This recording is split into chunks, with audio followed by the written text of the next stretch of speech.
Hi, I'm Daniel Gold, and welcome to the Gold Standard Leadership Lab. By day, I'm a partner at a leading advisory firm where I draw upon my background as an attorney to help my clients succeed.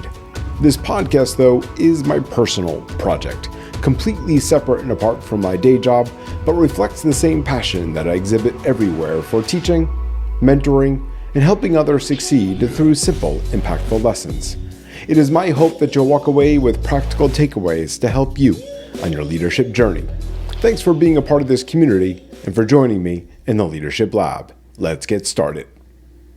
Today, I want to talk about what might seem obvious on its face: the importance of taking time away from work. What I'm going to do is examine these two unique resets from two distinct perspectives. The first one is the temporary step away, or the short-term reset. These are the ones that happen inside your day and between meetings. The second one is the more traditional PTO approach, the week or the 2 weeks that your company hands you as a benefit and then watches you decline. So I'm going to be giving you protocols, very specific ones for both of these, because they are part that gets skipped and what really makes the difference. And when you compare these two side by side, a striking pattern emerges. Both scales are evaluated by the exact same three core pillars of the golden leadership cycle that I've emphasized for over 70 episodes of this show. And those three core pillars are reinvention, resilience, and empowerment. So first, let's talk about the short-term resets, because these are more important than you might imagine. The short-term reset is really about how you manage your calendar and how you stack that calendar across a day, across a week, and a month. What we get paid for as leaders is the ability to think strategically. That is the job. And you strip away the meetings, the reporting, and the client management, and what is left is a person whose value is their judgment about what matters and what happens next. Absent that ability to think, we cannot perform the job at maximum functioning. It's just not possible. And when we are not functioning at maximum, we let down our clients, we let down our teams, and a series of consequences follows from there that nobody ever traces right back to the calendar. So, how do you maximize your calendar? I want to give you the protocols right now. The first one is manage your acceptance ratio. Every invite that lands is a request for your judgment during that hour and a claim on the hours around it. And some of those do deserve a yes, but a lot of them deserve a no, or a delegate, or a reschedule to a week that actually has room in it. And then look at how the accepted ones stack. A calendar holding 4 meetings back to back in a row is a completely different instrument than a calendar holding 4 meetings spread across a day, even though both of them hold the same 4 meetings. So now that sounds easier said than done. I understand that. But there are tools that will help you here. Manual ones, AI ones, and any of them will work. The discipline here that I really want to double down on is looking at the stack before you accept, rather than discovering it first thing Monday morning. Okay, protocol number 2. Schedule 25-minute meetings instead of 30. Why? I want you to really focus in on creating the hard boundary at 25 minutes. Those 5 minutes have a job, and the job is not rest. In that window, you can write down what happened during those last 25 minutes. You capture the notes, and you did not take during the call because you were listening rather than typing. Or you write down the action items and who owns each one of them. Or you draft a simple follow-up note and drop it in your drafts so that you can come back to it later. All of that has to happen right away while you still have a fresh recollection.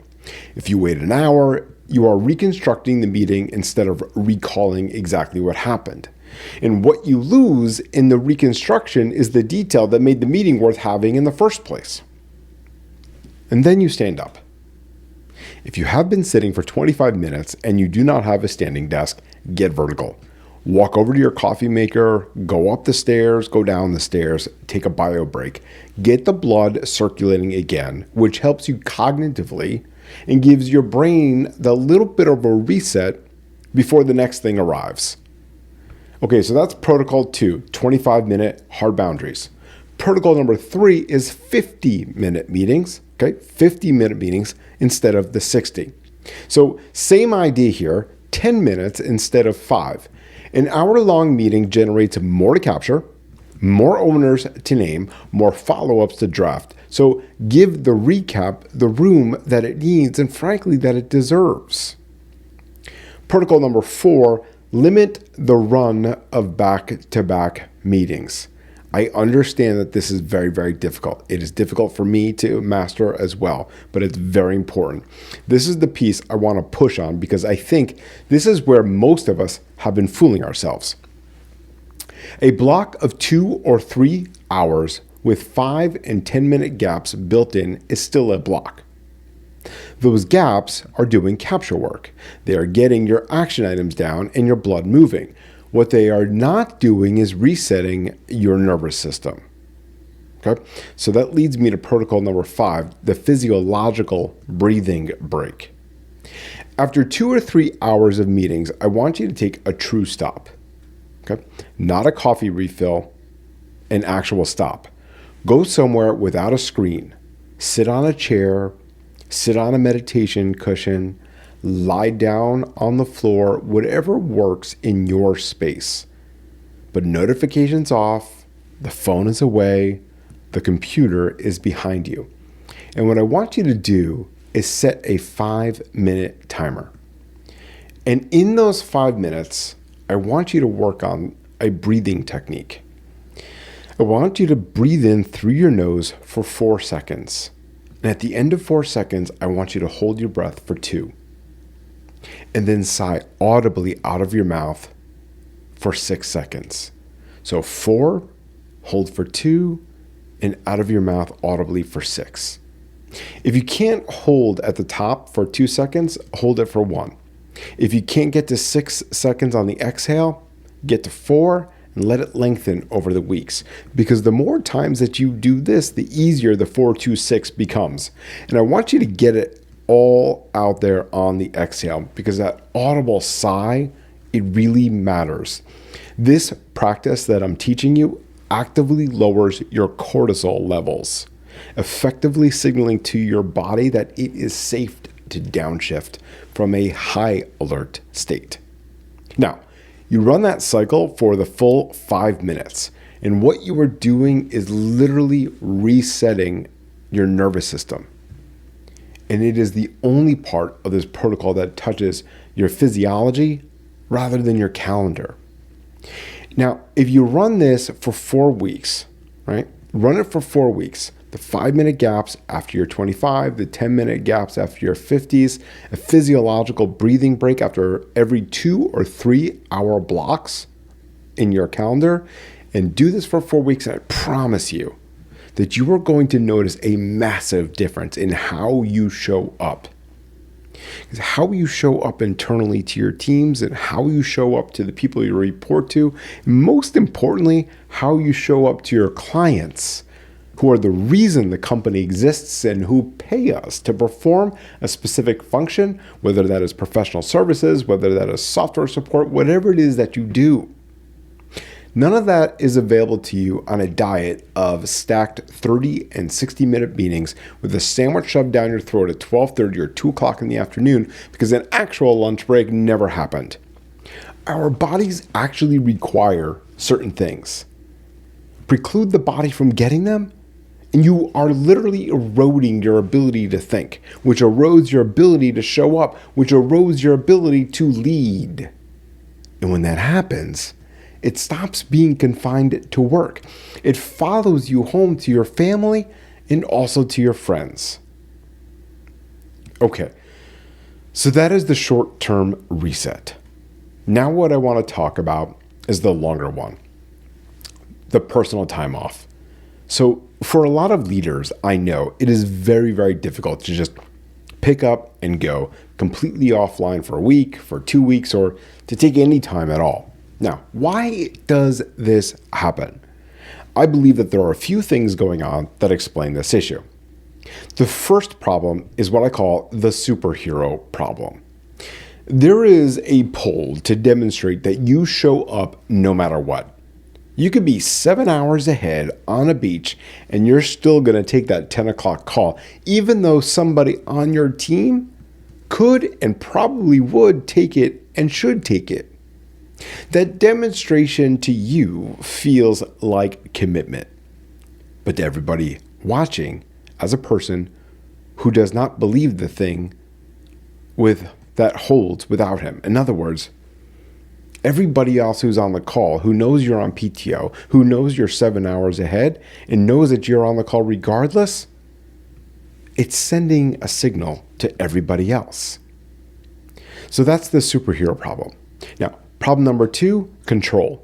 Somebody is covering for you. They are capable. You as a leader are telling or asking somebody else to fill your role. And yet you still feel the need to touch it because in your head, nobody can do it the way that you do it. That is actually the delegation trap, which we covered back in episode 69, showing up on your vacation. And when you feel that pull, the question underneath it is real and it's a very valid one. And the question is this: do you trust your team?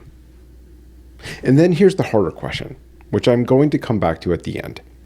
Do you trust yourself? Okay, next issue, money. Your company gives you paid time off as part of your compensation. And when you decline it, you are actually declining money you already earned, along with the physical and mental benefit that the time was designed to produce. So how do you do this correctly? Let me give you the prep protocol. The first is this: audit the calendar well in advance. So pull up the 2 weeks that you'll be gone or the 1 week that you're going to be gone and go meeting by meeting. Second, sort into 3 piles: what can be pushed, what can be rescheduled, and what genuinely has to happen while you are away. Now, for that third pile, name the person, not the team, a person by name against each thing. And that person has the standing to make the call without checking with you. Standing means that they can approve the scope change. They can commit to the date with the client. They can tell the room that we are doing what we are doing and we have the room to accept it. And then socialize it out to everybody. Your team knows who owns what. Your clients know who to call. Nobody has to guess, because when people have to guess, well, they guess you, but you're supposed to be on vacation. Now, once you have all that in place, defend it while you are gone. All of that prep dies the first time you overrule the person you appointed, because they're going to stop deciding after that, and they will be right to stop. Now, this may seem like common sense to all of you as leaders. This may seem like a no-brainer to many of you listening, but the difference between knowing something and performing it is pretty sizable. And that gap is where most vacations get ruined before anybody gets on a plane. If you get to that third pile and you find that you cannot separate yourself from any of it, that is diagnostic information about you. It means the team was never built to run without you. So either you have not developed the team, the people that you have, or you hired for a room that only ever needed one person making decisions, you. Now, both of those trace back to leadership, which means both of those are yours. Now, let me talk about what the always-on vacation is signaling to your team, and more importantly, your family. Your family is learning where they sit. When you take that call, you are making a choice. You are choosing work, and you are choosing against the people in the room with you. Now, the mechanics of how this work are objective and empirical. The truth is that you cannot multitask your family. When you choose one, you are choosing not to choose the other. And everybody sitting at that table can tell which one you picked. Your team is also learning something. Your team is learning that what your operating model really is. They watch the leader take calls from vacation and they conclude, well, that must be how it's actually done around here. We say we're going to go on vacation, but we never really take the time off. Follow the leader is not a figure of speech. It's a description of how norms move through an organization.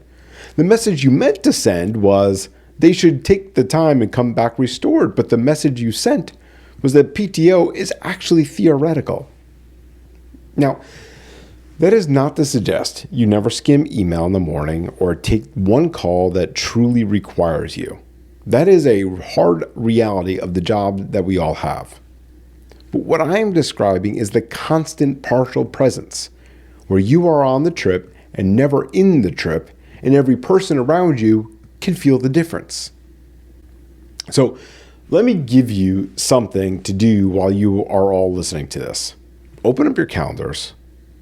And when you do, I want you to look at the last 60 days. And then I want you to take a look at the next 30 days. This takes about 90 seconds. And when you do this, I want you to look for the gaps. Meetings stacked with nothing between them is resilience failing. You built a week with nowhere in it for your thinking. Look at your last time off. A call taken from 7 hours away is empowerment failing, and that failure happened months before anybody ever got onto a plane. Now, look at the week when you came back. If it is identical to the week you left, that is reinvention failing. You rested and you changed nothing. So I said I was going to come back to the two questions, and so here they are. The first one is, do you trust your team? Now, almost everybody answers yes to that, and almost everybody means it. The second one is, do you trust yourself? Can you sit with the possibility that the operation survives the 2 weeks while you're on PTO without you? And read that as evidence that you built it correctly rather than evidence that you are not needed. Because a leader who cannot say yes to this is telling you the thing runs on their presence rather than on their design. That second question is the one that costs something. And I would sit with that one for a while. And finally, remember, leadership isn't about perfection. It is about progress. So take this lesson, put it into action, and continue setting the gold standard in your own life and at work. I'll see you all next time.